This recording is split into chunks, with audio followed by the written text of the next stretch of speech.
Hey everybody, I'm making a video today. I had said I was going to do this, answering a question that Becky posed in the comment section of the video that I did on that Steve Cortica solo on It Had to Be You. Now, if you have not checked out that solo yet, please go and check out that solo. It is great. You can find it on Steve Cortica's YouTube page. Totally worth it to go see it. It's about 1.5 minutes long and it is tremendous. It's a great solo. But Becky asked a question, and Steve Cortica was so generous and so nice. He actually commented and answered her question, but her question did spur some thoughts that I had as well. So I wanted to give a couple of answers as well to Becky's question. So Becky asks, and I think there are going to be a lot of people that can, this question resonates. It resonates with them. Becky said, she is struggling with putting licks into different keys without writing things down. She is trying hard to stay away from notes on a page, but being classically trained, this is a challenge. She reads everything. This is her words here. I read everything. So she's classically trained, meaning basically she probably has the experience that most of us have if we've come through a school band program or some type of private lessons or something. Usually it's reading is 95 to 99% of the lesson, and how we absorb music is through the written notation. So she is not alone. So she's actually saying that when she tries to transpose stuff without it written down, like she could transpose it and write it down and no problem, she reads it just fine. But trying to transpose it without writing it down, it's difficult for her. And it actually causes her, like she says, she seizes up in her playing because she's not able to necessarily think about what that line would be without the written notation. So again, Steve answered it brilliantly. Steve Cortica answered it brilliantly. But I want to go like maybe more from like, I want to try to address maybe from a beginning stage as to why this is so incredibly important, this idea of transposing. Now, I did a video a while back on, how my process of playing through all 12 keys. So there's going to be a lot of overlap in this. But before I get to all that, I want to make sure that I give the right credit to the person that most of this information comes from. I would say like all of it. John Cooper, my first saxophone teacher, was the one that basically blew my world apart when it comes to knowing how to learn music and play music, especially jazz, how to, what the process looks like. He has a mantra, every key, every day. And so when I went to John, I can't remember what year I was in high school, but somewhere around a freshman, sophomore, maybe. John was such a brilliant teacher. And he's a brilliant guy, just brilliant, great saxophone player, great composer, great writer, great teacher. So when I went to him, he gave me this book. And it's so worn, I don't even have a front cover anymore. Look how thick this thing is. This is a book that he wrote. Now, I'm going to open up a page and just show you all of the stuff that's in this book. This is an example of a page in the book.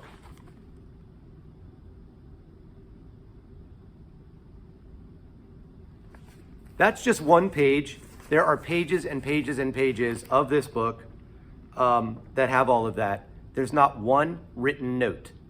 Everything is numbers. Everything is number patterns.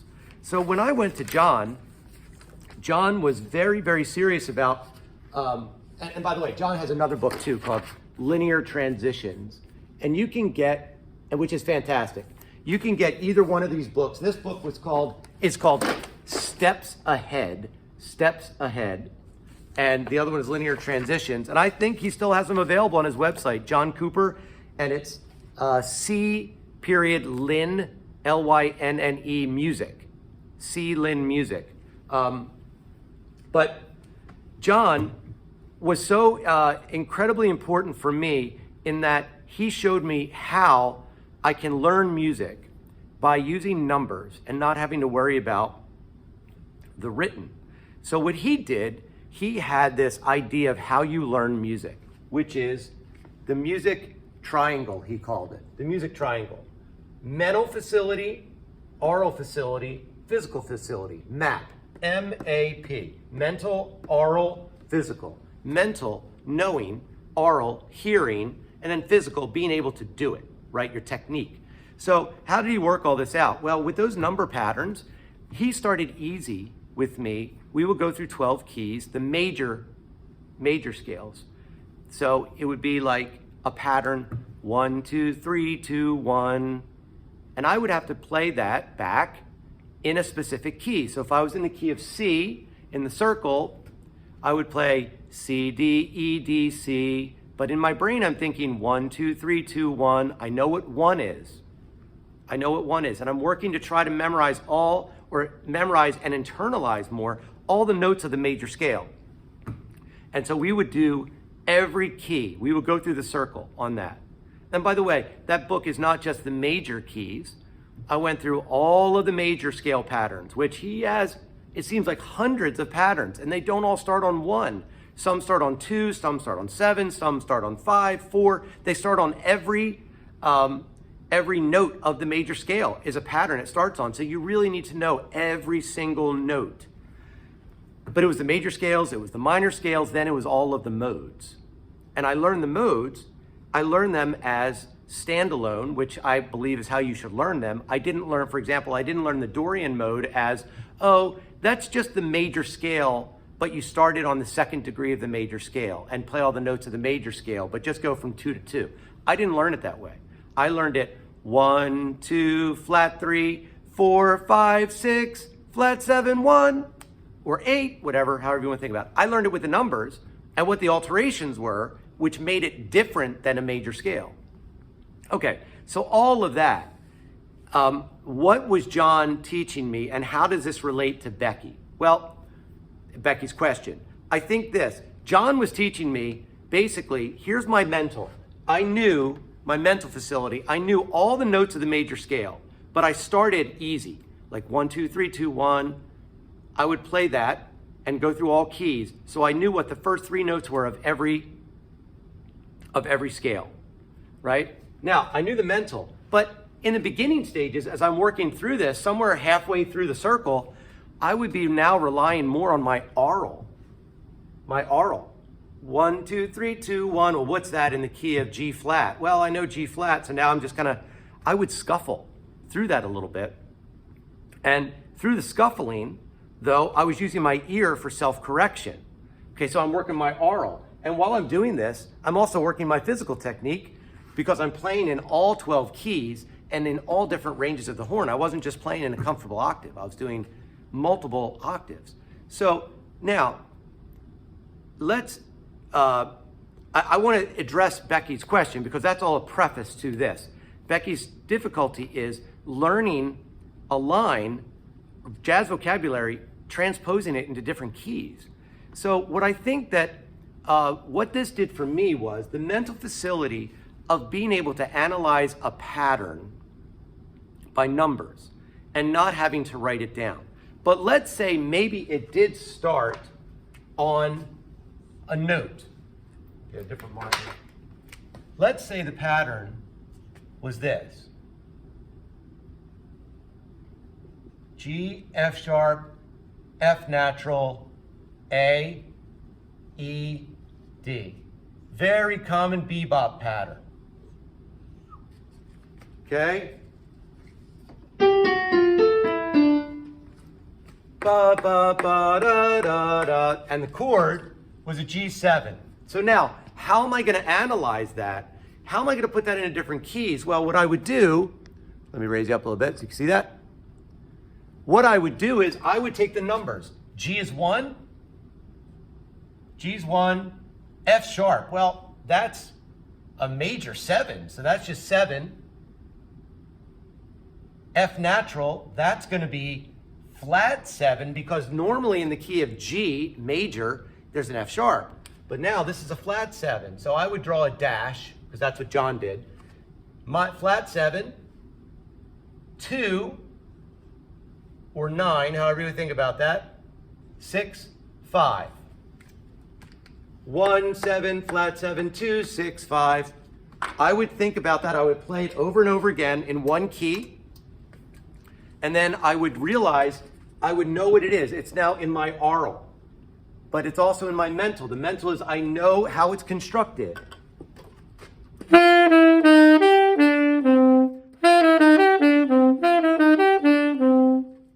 know the construction by numbers.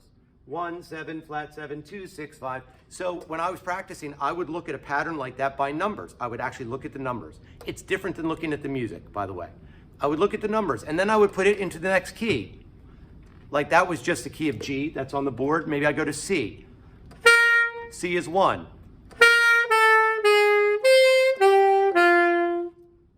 One, 7, flat 7, 2, 6, 5. Now, if I went to another key, maybe I go to the key of F. Uh-oh, my aural is now kicking in and saying, I hit a wrong note. I need to fix that. I didn't hit 2. I hit something else. So now I'm using my mental, I know the numbers, I'm using my aural, and I'm working on my physical. And I'm working it through all 12 keys. Now, historically, I would use the circle of fourths. But once I got to college and afterwards, I expanded it. I didn't just do the circle of fourths. I did stuff in half steps, I did stuff in whole steps, I did stuff in major thirds, minor thirds, because music doesn't always move just in the circle of fourths. But that's probably the most important way to practice it because there's a 5-1 relationship in the circle of fourths. That's very important to understand. So for me, understanding these ideas of numbers, I need to mentally understand what the line is. Like I need to analyze the line. And the only way that I can analyze it is numbers based off of the chord that it's related to. And then once I have the numbers, I take the music away, if I even had music. I take the music away and I'm just looking at the numbers. And I play it over and over and over again. And as I play it over and over again, it gets in my aural. Okay, so there's all of that.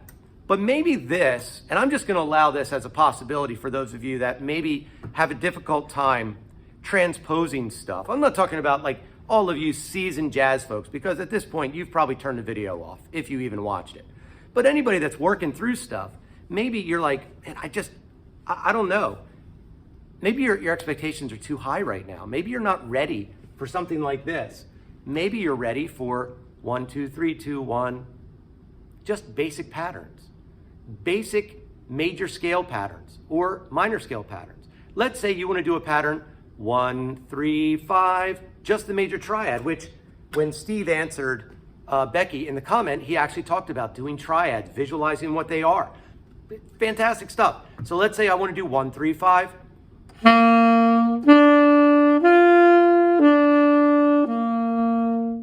And I do that in every key. I don't have to go fast. But now maybe I want to add a 2.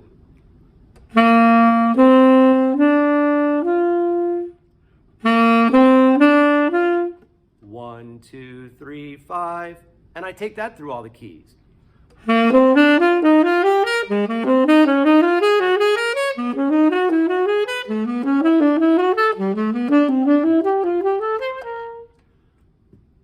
Now, that is a jazz line that's pretty popular.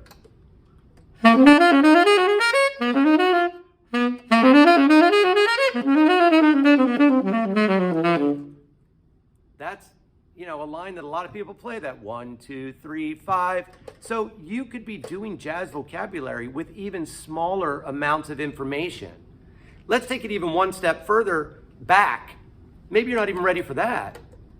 I would recommend maybe you try to put a children's, like a folk song, in every key. Maybe the first part of Mary Had a Little Lamb. Analyze what it is. 3, 2, 1, 2, 3, 3, 3, 2, 2, 2, 3, 5, 5, and hopefully you play it better than I sing. But put that in every key. Something that's attainable, that's in your aural facility. It's within your aural facility, and you've got the technical, the physical ability to do it. But start easy. Give yourself confidence in playing without music. You probably have a much bigger aural library than you realize.